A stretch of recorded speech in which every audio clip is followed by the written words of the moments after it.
Oh, yeah. Okay, so we begin with a question. We had an English question that was from a previous session. And when we were talking about the proper attitudes when we listen to the teachings, one of them was to see the Dharma as medicine. So the question is that sometimes we end up in a situation where we rely upon many different teachers, and different teachers are going to give different advice. And it might be a situation that we end up being confused. We might see the advice or the answers we get as confusing. So what shall we do in a situation like this? Okay, so a very important point is that before you decide to take someone as your guru, before you decide to take instructions and advice and guidance from someone, you must really examine that person. The idea is that whoever you rely upon must be a fully qualified person. And this is a very important point. Even at the very beginning of the Lamrim, they say that the root of the path is to properly rely upon a teacher. And to properly rely upon a teacher, you must actually check and make sure that the teacher is qualified. In the text that is called The Ornament of Sutras, we have a list of the 10 qualities that a fully qualified teacher should have. So ideally, you should find someone who has all 10 qualities. Although that might be difficult, there is the provision that even if you don't find someone who has all 10 qualities, at least they should have 5 of those qualities. And if even 5 is difficult, at least the teacher should have 2 of these qualities. At the very least, we say that you choose to take someone as a teacher when someone actually has more qualities than faults.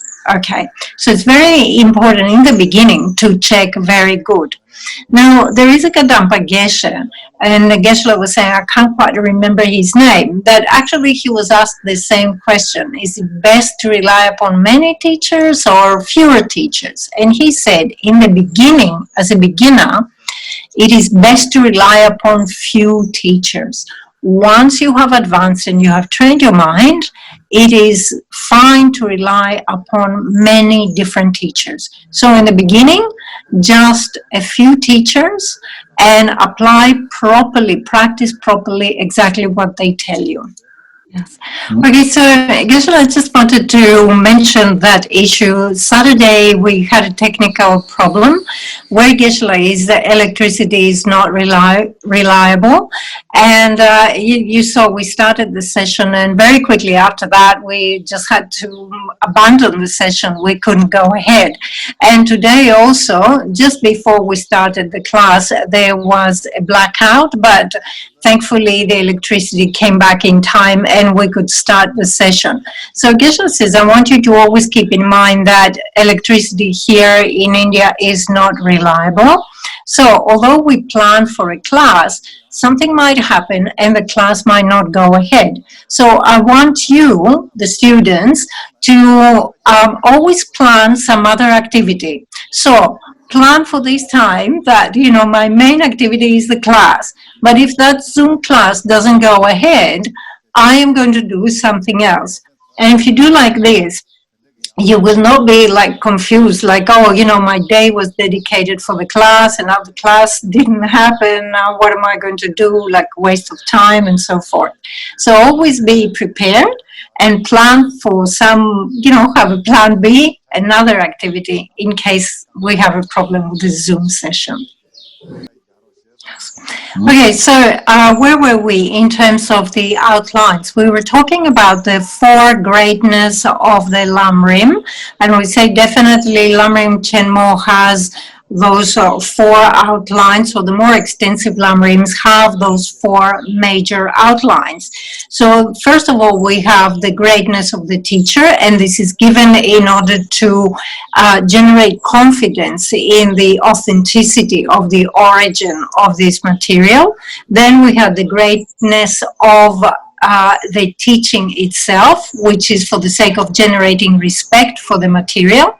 And then we have the way to listen to the teachings and the way that the teacher is giving the teachings. All right, so in that section, we have already explained the way that we, the students, listen to the teachings, and we say we do this by abandoning the three faults, which is the three faults of the pot, and having the 6 favorable attitudes. Then after that, we have the way that the teacher is bestowing the teachings. There's a particular way, certain things that the teacher must do. So we're actually at this point, and then at the end, there are some things that teacher and students should do together. So in the way that the teacher is teaching, we have again 4 outlines. The first one is that the teacher should recollect or think about the benefits of teaching Dharma. The second one is being respectful to the Dharma and the teachers of the Dharma. The third one is what to do and what to think whilst teaching. And the fourth one is how the teacher should make a distinction between people that he should teach and people he should not give teachings to.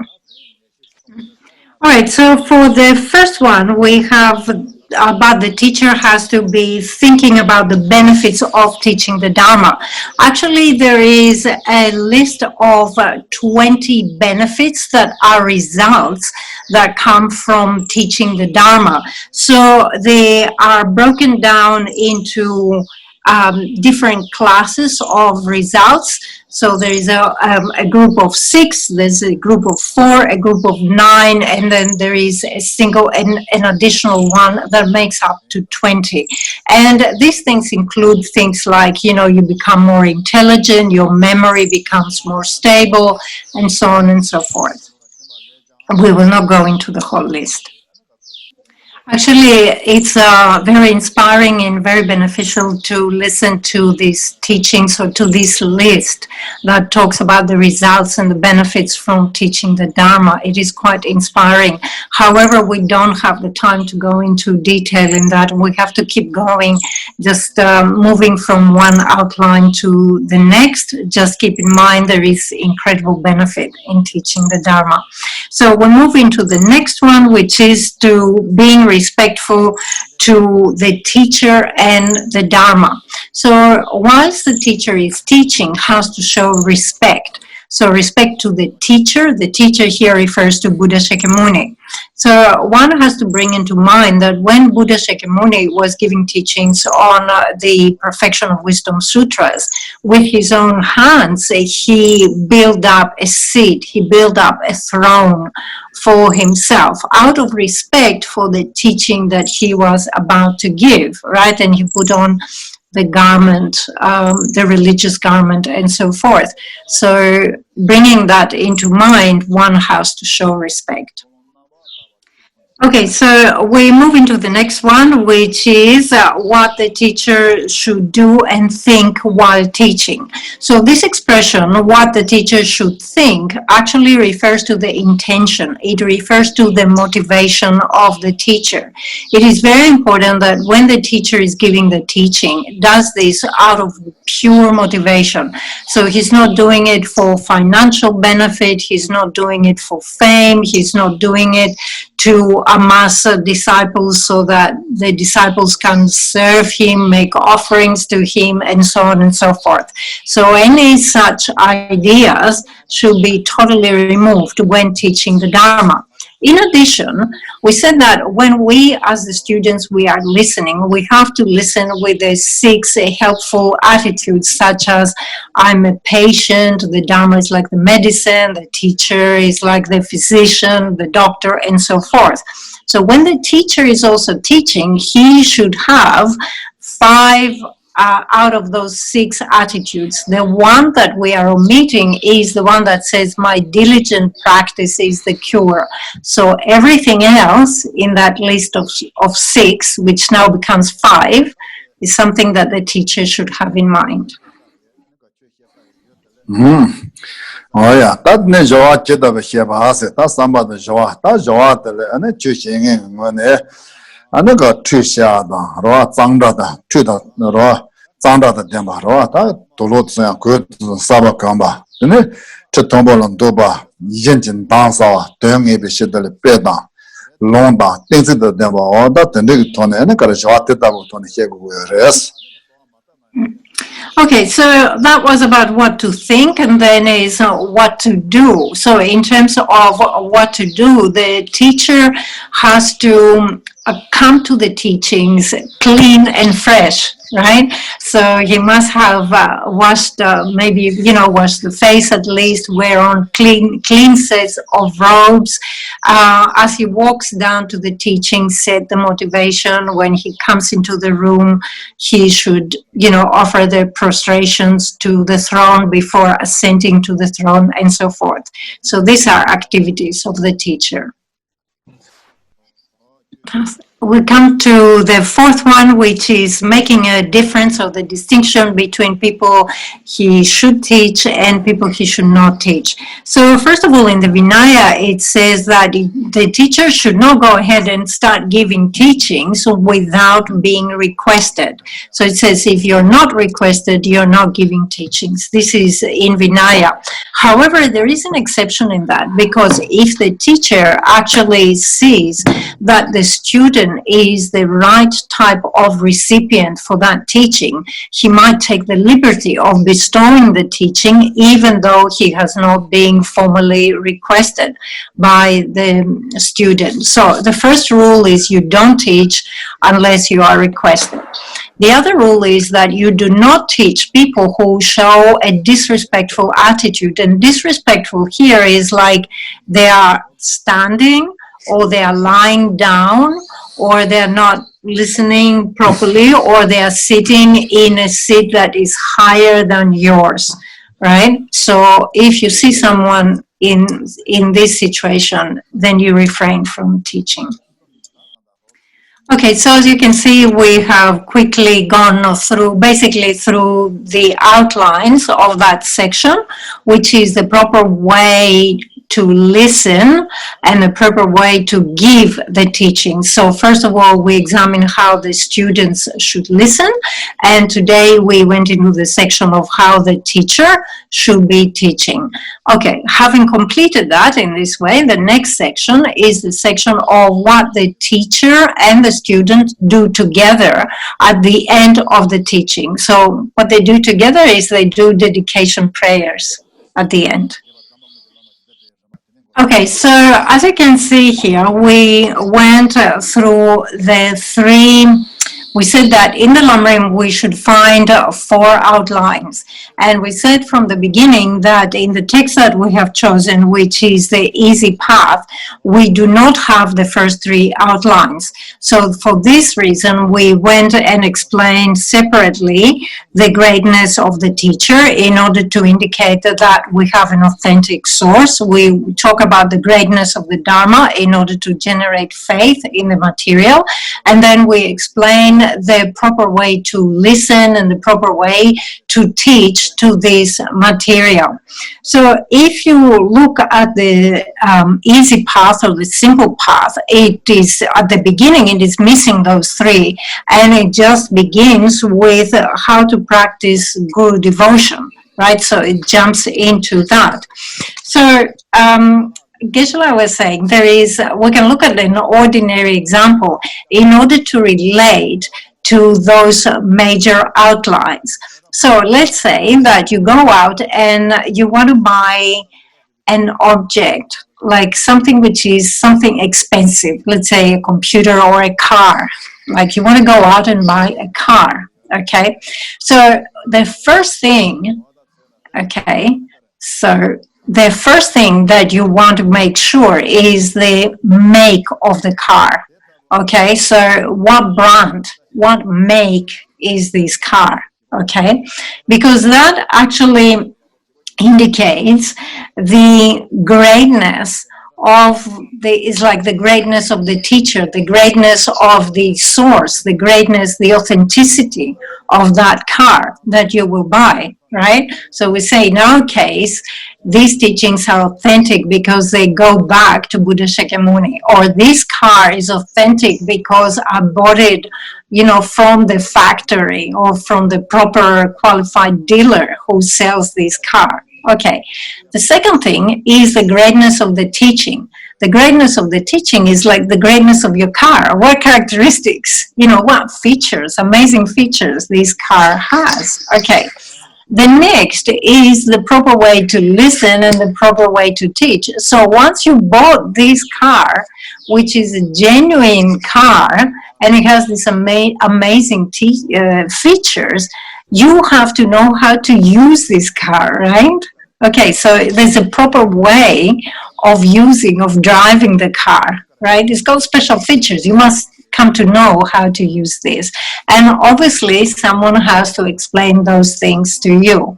So if you relate the main outlines of the Lamrim to how you approach the purchase of something which is really valuable, that you definitely want to have an authentic item, you want to understand the special features, and then you need to know how to use it, how to rely upon this object, and someone explains this to you, then everything, it should be clear what the outlines are. Okay, so having gone through the first three of the major outlines, we come now to the fourth major heading, which basically is the sequence of instructions. The sequence of instructions is how a student, someone who is training, will follow this graduated path to enlightenment and will reach this enlightenment. So there must be some sequence of instructions. Actually, in that, we have two outlines. The first one is how to devote yourself to a spiritual teacher, which is the root of the path. And the second one is the proper gradual training that you do after you have relied upon the teacher. So we're going to follow the text, the easy path, and Geshe was saying, okay, we will read through the text, and Geshe is saying, according to my understanding, however much I understand this point, I will comment on various passages and words as we go through. So please follow your texts as we will be going through. Okay, so it begins by saying, I constantly bow down at the feet of the Venerable and Holy Lama, who is inseparable from Buddha Vajradhara. Please take care of me with great love.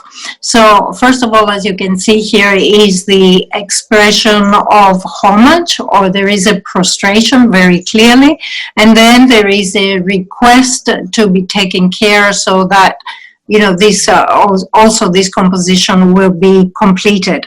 So it says, constantly I bow down, I prostrate at the feet of my Lama. So the Lama is characterized here as being venerable and holy, and he is inseparable, meaning he is the same, indifferentiable from Buddha Vajradhara. So this is the expression of homage, and then the next line is the request to be taken care of. Okay, so it begins by saying, with regards to the stages of the path to enlightenment, the profound method that leads fortunate beings to Buddhahood, it is divided into two. Okay, so he's saying here, we are dealing with individuals who are seeking Buddhahood. They're seeking the state of enlightenment. And these individuals, they are said to be fortunate. They are fortunate because they have this interest. They are seeking to reach the state of Buddhahood. So obviously, they're going to go gradually through the stages of the training. So in terms of those fortunate beings, the profound method that leads them to the state of Buddhahood is presented in two: how to practice Guru devotion, the root of the path, and how to train one's mind after one has generated devotion. Okay, so in general here, we need to mention that when a commentary is given, when a teacher is giving a commentary to the students, there are different types of commentaries that can be given.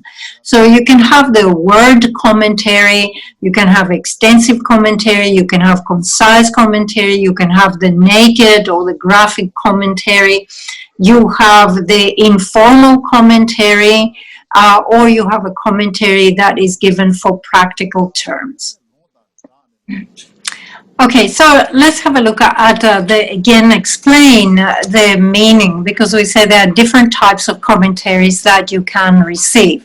So Geshe was saying here, the commentary that we're going to receive here is a commentary that is going to give you the meaning, right? So, you know, we will not go through every word, but we're going to give the general meaning. Every sentence or every point has a meaning. So I will be giving the meaning of the text. So this is a meaning commentary. Another type of commentary is called the transmission commentary. Transmission commentary is when a particular text, you receive a particular text and you receive the transmission of the text, and then in addition to that you also receive an explanation on the meaning of the text, right? So if you receive the transmission, and to receive the transmission there must be an unbroken lineage of transmission from one Lama to the next, then this is called a transmission commentary. The next type of commentary, it's an explanatory commentary. So you are going to go through the explanation of the text, but you're not receiving the transmission. So it's not a transmission commentary, it's just explanatory commentary. Okay, we continue with another 3 types of commentaries that you might receive. The next one is called the experience or experiential commentary, and that indicates that the teacher teaches out of his own experience. So he will transmit his own experience to the students. The next one is called the practice commentary. In the practice commentary, the teacher, again, is teaching from his own experience, but it is expected that the students would have to meditate on whatever subject is taught on that particular day. So the teacher will explain, you know, this is the meaning, this is the visualization, this is how you have to meditate on this, and then the student goes home after the teaching, they meditate on that, and until they generate themselves some understanding and experience, they don't move into the next subject. So this is the practice commentary. The next one after that is what is known as the naked commentary. Here it is translated as the graphic commentary, and it's called naked or graphic because the analogy that we use is like, let's say, you know, a physician who has a body, opens up the body, and indicates to the students and says, okay, this is the heart, this is the liver, this is this organ, this is that organ, see how they relate to each other. So in a sense, it's very concise. It gives you an overview. You can see how things relate to each other. There's not too much padding into it, not too much detail. It's like a very much to the point. Now, strictly speaking, these last 3 types of commentaries, so the experiential, the practical, and the naked, are commentaries that the Lama gives from memory because he gives it from his own experience. Having said that, it doesn't mean that the Lama is not allowed to refer to any text, to look at any text, but you understand from the nature of the commentary, it's something that comes from experience. So he has quite a lot to say without looking at the text. Okay, so if you actually look right under the title, it says the simple path leading to omniscient state, graphic teaching. So very clearly it says that it is a naked commentary. So the text itself is a naked commentary, but Geshe says, I'm not giving you a naked or graphic commentary. I will be explaining the words and the meaning and all that. Okay, back to our text. With regards to the stages of the path to enlightenment, you can see there too how to practice Guru devotion, the root of the path, and how to train one's mind after one has generated devotion. The first outline, which is how to practice Guru devotion, the root of the path, has two subdivisions: how to practice during the formal meditation session and how to practice during the intervals between sessions. Okay, so basically we have this division of sessions and in between sessions. And you could say, this covers our entire life, okay? Either you are in session or you are in between session. Okay, so whatever practice you do, again, you can apply that classification. There are only two phases, basically, on your day or on your life. You are in session or you're outside session. I'm just waiting for the airplane to pass. Wait. Oh, yeah. Okay, so in terms of the Lamrim sessions, you could have 4 or 3 or 2 sessions a day. And when you finish your session, you are in the in-between period. Okay. Okay, so then it says the first consists of the preparation, the actual practice, and the conclusion. So actually this, we're talking about the session. Whatever you're meditating on, from the very first subject of the Lamrim, which is how to rely on the teacher, all the way up to the very last subject, which is how to obtain the state of the union, your session will have this structure. You will have preliminaries, you will have the actual part, and you will have the conclusion. Now, very interestingly here, we know that usually we have a list of 6 preliminaries. But again, the easy path skips the first 2 preliminaries and straight away begins with the third one.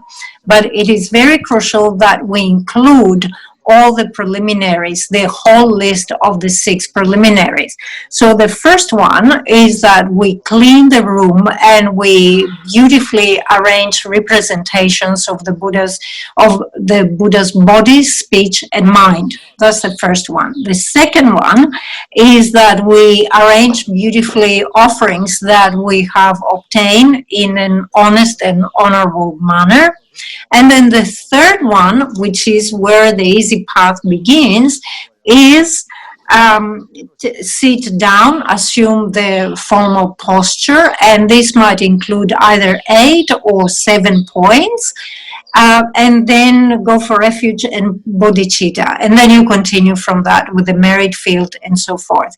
Make sure, although the first 2 are missing, make sure that you include them in your sessions. Okay, so as we say, we'll begin with the very first of those preliminary practices, which says to clean the room and arrange representations of the Buddha's body, speech, and mind.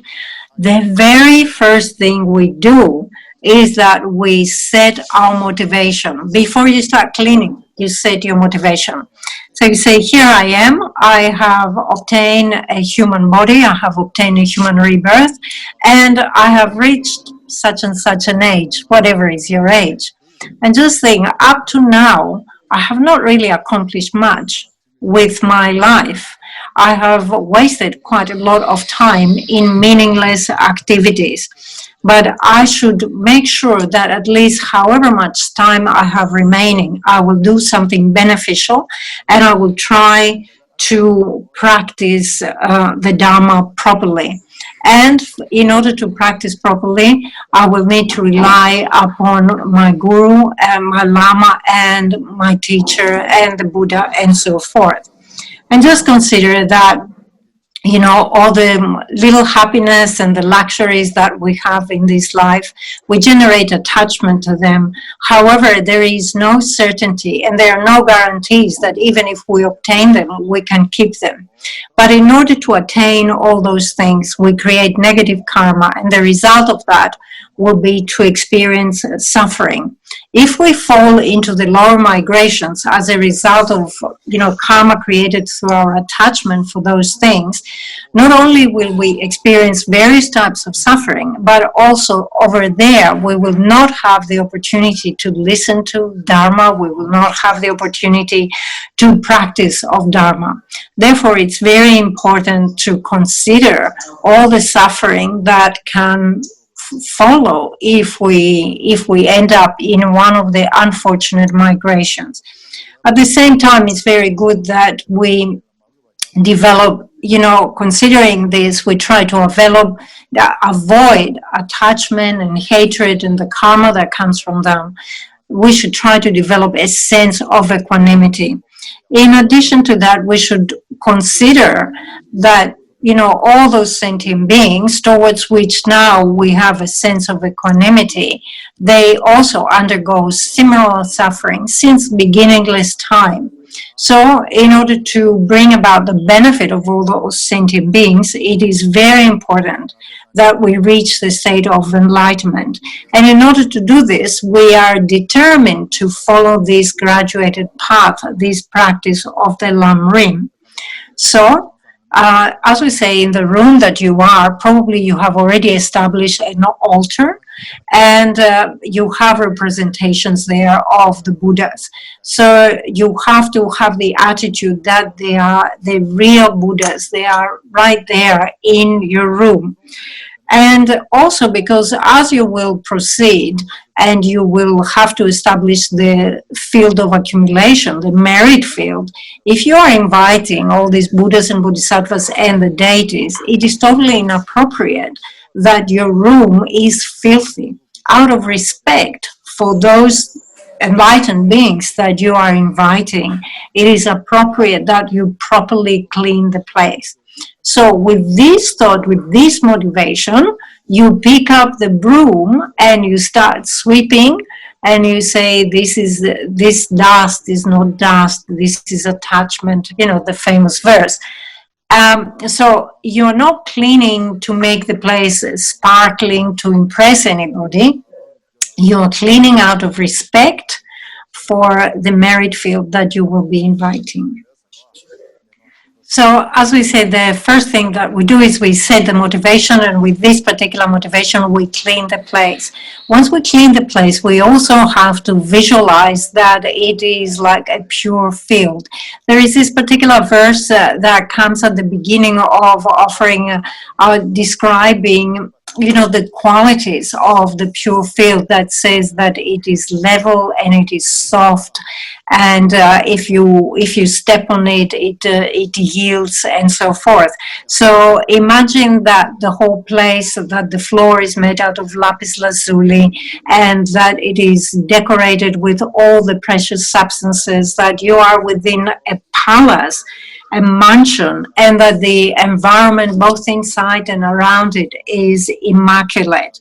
And as you're sweeping and you take away the dust, the dirt, imagine that you're taking away all the negativity and all the imprints of negativity, not just of yourself, but of all other sentient beings. So you just think, I'm removing all these.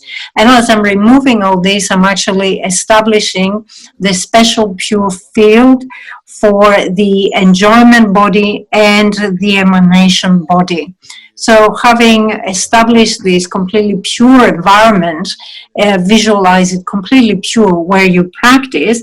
If you have the actual statues or stupas and texts and so forth, representations of body, speech, and mind, it is very good to arrange them. If you don't have them, it's fine. You can just visualize and you just say, you know, I imagine that I have them. So imagine the place immaculately clean. It's a pure environment, and imagine that you have representations of body, speech, and mind. So this concludes the first one, cleaning and arranging representations. Okay, the second is to arrange beautifully offerings that you have obtained in an honest way. So, as we say here, you obtain them in an honest way, and then you start arranging or presenting the different types of offerings. So, usually we have the offering bowls, isn't it? It's very good to put out the 4 types of water from Argam to Prokshanam, and then to continue with the usual objects of enjoyment. And then it's very good to have the 5 objects of desire, to have the auspicious substances, and so on and so forth. Any offerings that you have, any nice things that you have, you can actually offer them. When you arrange those offerings, obviously, they're limited amount, but in your mind, you visualize them that they pervade the entire space around you. And it's very important to visualize everything as being very plentiful, very abundant, very extensive, and obviously of the best quality. So this, just think, it's lacking in nothing. Everything, the most amazing substances that are suitable to be offered, I have arranged and offering those. Okay, so we have covered the first 2 preliminaries, and then, as we say, the easy path begins with the third. The third one is sitting properly in the proper posture and going for refuge and bodhicitta. Okay, so we'll continue with the text. It says, the preparation consists of sitting on a comfortable seat in a pleasant place and assuming the bodily position of 8 points or any other comfortable position. Okay, so first of all, it mentions that you are in a pleasant place. Pleasant place here means a place that you find agreeable, a place that you personally like. Okay, so it refers to the location and the room where you do your practice, your meditation. And then it says you're sitting on a comfortable seat. So in general, that seat is described as being a seat that is more elevated from the back and it's lower at the front, because this type of seat has the capacity to support you sitting comfortably for a longer duration of time. Okay, so we have the comfortable seat and we have the pleasant place. And then it says you're assuming the bodily position in 8 points. So the formal position is the formal position that includes the 7 points of the posture of Buddha Vairochana. And then in addition to that, if we include the particular type of breathing, then we have 8 points. So assume the 7 or the 8 points. All right, so you say you're sitting in this position or any other comfortable position. So if you're not comfortable sitting with a full crossed legs, right, the full lotus position, if you feel more comfortable sitting in a chair, by all means, sit on a chair, whatever is comfortable. Okay, so that's about the sitting. Then it says, after having examined your mental state, so you begin checking your mind, because what we want to do here is to set the motivation. So having examined your mental state within a particular virtuous mind. So now that implies that you have set your motivation, and the motivation is bodhicitta. Imagine a vast and high throne lifted by 8 great snow lions in the space in front of you. Once you set your motivation as bodhicitta, you start establishing the objects of refuge, because you will go for refuge. So we mentioned here in terms of the formal posture includes 7 plus 1, 8 points. It's known as the posture of Vairochana. So let's look at those points. The first one is the position of the legs. The legs should be in the full lotus position, full crossed position. The second one is the position of the hands. The hands is in the mudra of equipoise, resting right in front of your navel with the right palm on top of the left. The third point is that your back should be straight. there's a particular meaning in that, because if your back is straight, it means that all the channels in the body are properly in the proper position. They're not crunched up. And if the channels are properly stretched out, it means that the wind that circulates in them can freely flow. And if the wind circulates properly, it means that the mind becomes very suitable, very pliable. So whatever you choose to meditate upon, it will be easier if your posture is upright. So far we have 3 points. The fourth point has to do with the teeth, the lips, and the tongue. So the teeth should not be clenched. And again, the lips should not be too tight. So teeth and lips should be in their natural relaxed position. And as for the tongue, it says it should be touching the upper palate. The reason for that is because if you meditate for a very long time, it will prevent your mouth from drying out, and also it will prevent saliva dripping down your mouth if you meditate for a very long time. Okay, now the next point is the head. So the head is slightly tilted forward. And the next point is the eyes. The eyes are cast downward. It says that they are focusing towards the tip of the nose. And again, the reason for that is because if we have the eyes wide open, we are inviting mental excitation. If we have the eyes totally closed, there is the danger of lethargy and sleep. So the eyes are downcast somewhere in between these 2 points. And the seventh point is about the shoulders. It says they should not, the shoulders again should be even, right? So it's not that one is higher and the other one is lower. So you're not leaning in any way. So you have this perfect physical posture. And then in addition to this, if you add the breath, you have 8 points.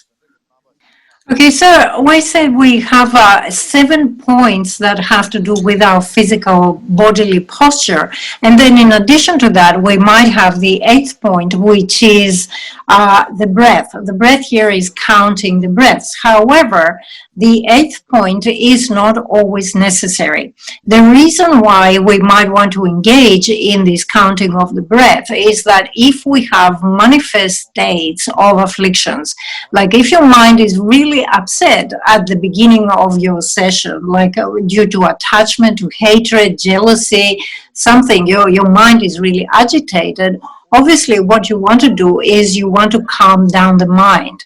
If you are in this state of mind, you cannot meditate. You need to bring the mind into a neutral state, and then from within a neutral state, you can perform meditation. So these rounds of breathing where we count the breath is to calm down the mind. There are different ways of talking about those rounds of breathing. The most common one is what is called the 9 rounds of breathing that exhale or get rid of stale winds. Okay, so for the first round of 3, we strongly inhale through both nostrils and slowly exhale through both nostrils. We do this 3 times. Then we strongly inhale through the right nostril, and then we exhale through the left slowly. Repeat this 3 times. The third round is strongly inhale through the left, and then calmly, slowly exhale through the right. Repeat this 3 times. So in this way, we have a round 3 times 3. So we have 9 rounds of breathing. And as you're breathing, obviously you think that you are expelling whatever is this affliction, whatever is this upset state of mind that you have. You just think that I have removed this, I have exhaled this, and now my mind is ready to come, it's in a neutral state, and from the neutral I will go into a virtuous positive state. Okay, so when we're doing this 9 round of breathing, it is very good to combine it with some visualization.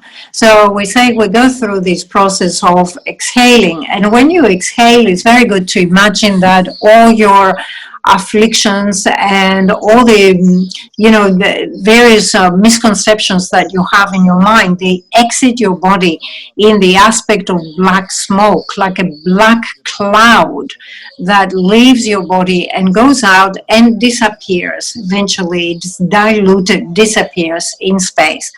When you breathe in, imagine that all the blessings of the Buddhas and the Bodhisattvas come into your body in the aspect of white light.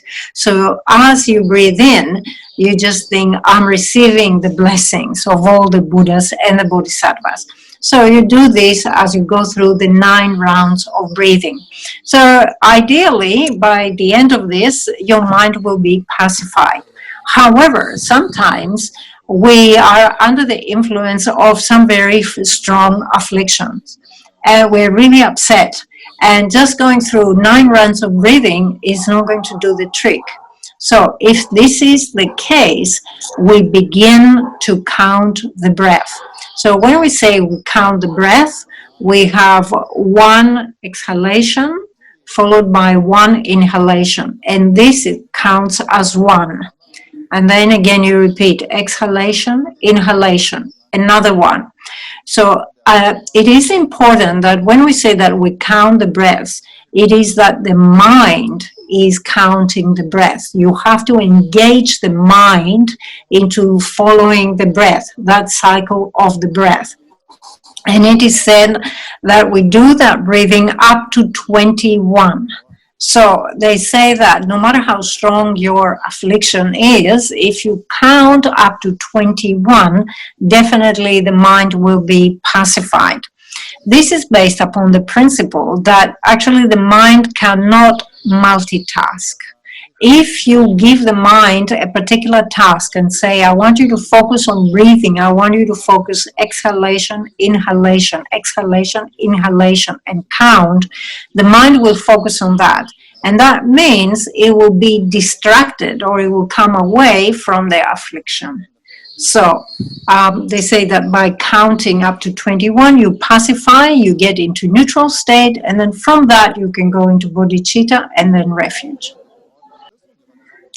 Okay, so as the text says here, you are in a pleasant place and assuming the bodily position in 8 points.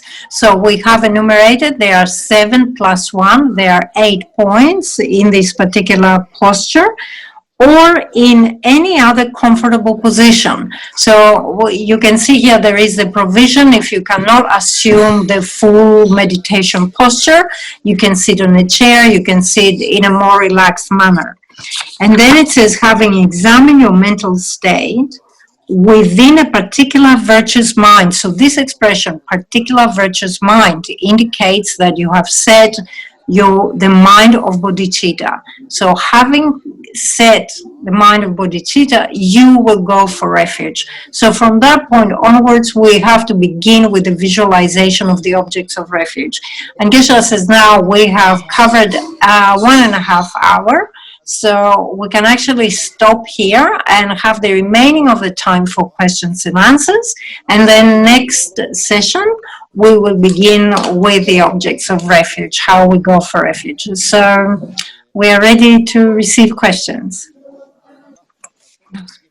Okay, so the question here was about, we talked about different types of commentaries, and one of them was the naked commentary, which is what we're receiving. This text is classified as naked.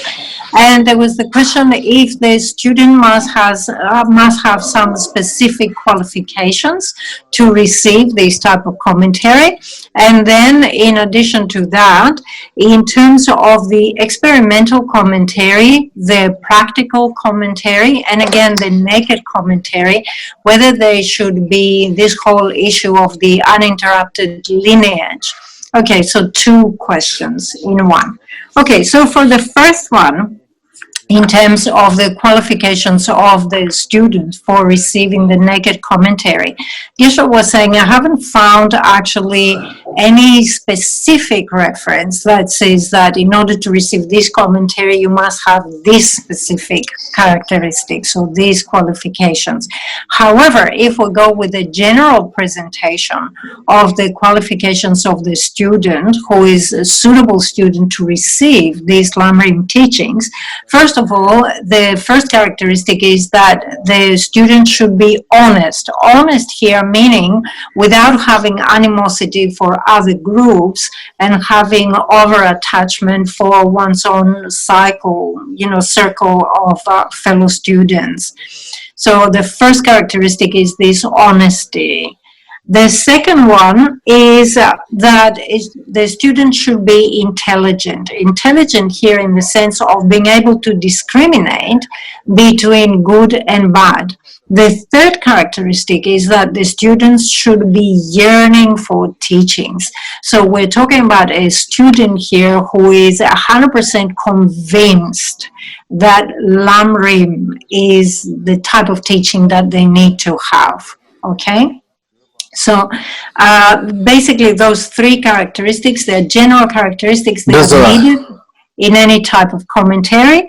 And then for the other two, the experimental and the practical commentary, yes, there is the issue of having to have that lineage, the continuity of the lineage. Okay, so, there are three questions, but before we get into those three questions, Geshe actually wanted to revisit one point. In the previous question, there was a question about the qualifications of the student, and we gave a list of three qualifications. Actually, when we talk about students, usually there is this division of this classification, and you say you have the supreme student, you have someone who is of mediocre capacity, and then you have the least student. So when we talk about the supreme student, we expect that this student would have a full list of qualifications. And this is a list of 5 before we gave 3 qualifications. So the first one is that the student should be honest, meaning he should not have great partiality attached to one's own group and hostile to other groups. Number 2, they should be intelligent and able to discriminate between good and bad. Number 3, they should have yearning for the teachings. Number 4, they should have respect for the teacher. And number 5, they should listen with the proper motivation and have great faith, listen with great faith. So supreme student must have all 5. Okay, now if it's not supreme, if it is a mediocre student, it's enough just to have 3 of those qualities. So yearning for the teachings, respect for the teacher, and listen in the proper way.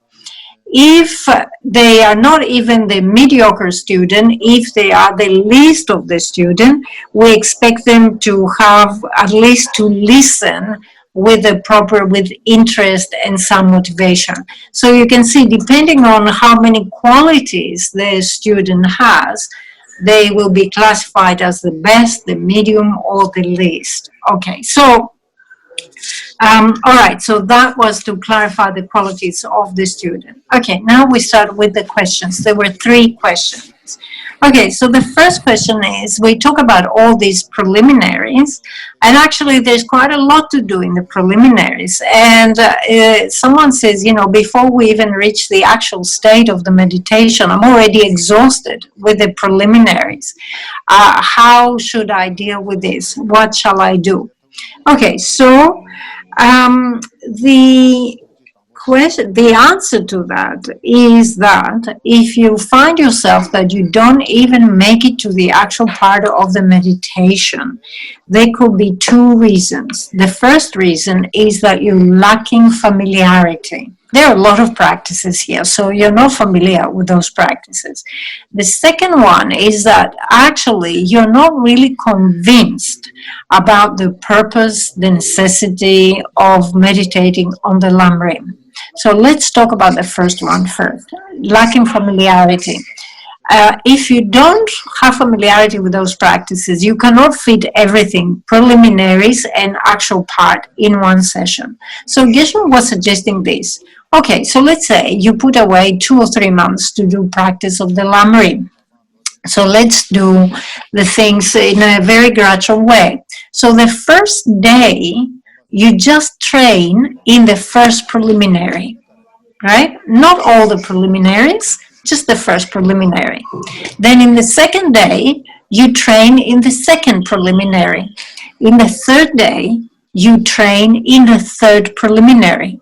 And if you do like this, after 1 week, after 6 days, you would have enough experience of those preliminaries.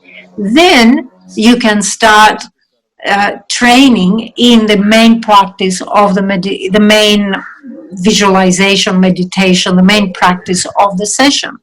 And then you can spend like this 2 or 3 months, and that will give you enough familiarity. So it's very important to understand, in a session we have preliminaries and we have the actual part, and we need to train gradually to be able to do both of those things together, combine those things together.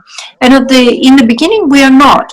So you have to take it 1 day at a time, one practice, one preliminary per day. And when you become familiar, you'll be able to combine both preliminaries and actual practice in the session. Okay, so there's nothing that does not become easier with familiarity. Definitely it will become easier with familiarity. Okay, the second problem you might have, that you say, I never make it to the actual meditation session, is because although in general you say, okay, I want to meditate on the Lamrim, I understand Lamrim is important, however, you don't really understand this. It has not really penetrated down into your mind, and you don't have clarity of the purpose, of the need, and the importance of the Lamrim. So if you cultivate those things, then that will give you the energy to really engage the main practice of the actual part. Okay, so this was about the first question. It's like, I'm already exhausted with preliminaries. I can't even make it to the actual part of the session. Okay, so that's the advice: train gradually. Okay, the second one is a similar question. And the question was like, look, there are so many preliminaries. I have to set the motivation, I have to make offerings, I have to count the breath, then I have to go for refuge. Like, as a beginner, can I just choose? Can I simplify the list? It's just way too many. And Geshe is saying, again, go back to the advice that we have already explained. Even for the preliminaries, even to get the whole list of 6 preliminaries, we cannot do it unless we are trained. So the first day, you train in the first preliminary. The second day, you train in the second preliminary. And you go like this. In 1 week, you will have enough experience of the 6 preliminaries. So spend a month like this, give it a month, and you will see how you will build up your capacity. And before long, you'll be able to do all of them from beginning to end. Okay, so that's the answer. Okay, now, the third one is, I know the meaning of the Lamrim in general, but when I sit down and meditate, it is unclear, right? Okay, so like intellectually I understand what Lamrim is about, but when I meditate, it's not clear. Okay, so as we say here, in a Lamrim meditation, you must perform this section that has both the preliminary and the actual part. And if you're having difficulty, it means that you have to build up your accumulation and you have to purify your negativity. So accumulation and purification. Definitely the favorable conditions and the getting rid of the unfavorable. This has to be combined all the time. Actually, Manjushri gave this special instruction to Lama Tsongkhapa. He said, when you meditate, you must incorporate those three. First of all, build up your accumulation and work on your purification. Secondly, perform this single-pointed petition, seeing the Guru as indispensable from the deity. So Guru and deity are one. And the third point is meditate thoroughly on the instructions. So it's a very important point to combine those things. Thank you, Voula. And okay, Geshe La, last Chewa. Voula, we will need your help, so we'll put you out of the translation channel to speak with Geshe La. So the question from two people over here, from Jane. Jane would like to clarify for the first 3 rounds of the breathing meditation, is it breathing with 1 nostril or 2 nostrils? So that's the first part. Oh, okay. The second part from Ling Chong. Can dear Geshe La clarify on the 9 stages of breathing? Geshe La mentioned that at the inhaling stage, inhale strongly and exhale slowly. However, in some texts, it says that the breathing for both inhaling and exhaling should be slow and smooth. Could Geshe La help to clarify this part? Thank you. Okay, so Geshe was saying that, look, there are many instructions when it comes to breathing and how you do those rounds of breathing. And it would be very good to experiment and see from your own experience which one is most beneficial for you. So keep in mind here that we're doing this as a preliminary for a Lamrim meditation. And what we want to do is we want to clear the mind from afflictions. We want to pacify the mind, put it in a relaxed state. We want to have body and mind in a relaxed state. So you can experiment from your own experience, see which one is the most beneficial for you. I'm sorry, we're having an airplane passing by. Okay. If you are practicing Tantra, and if you are at the level of the completion stage, there we have specific practices that again involve this technique of breathing, the 9 rounds of breathing. If you're practicing completion stage Tantra, it is very important that you follow to the letter the instructions that your teacher has given you. So if he has said strongly, you breathe strongly. If he said gently, you do it gently.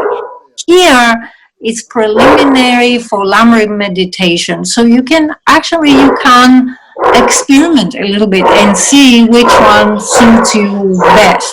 However, the idea is that we do it in a relaxed way, because both body and mind should be in a relaxed state. And we begin by both nostrils. The first round involves both nostrils. Inhale from both, exhale from both.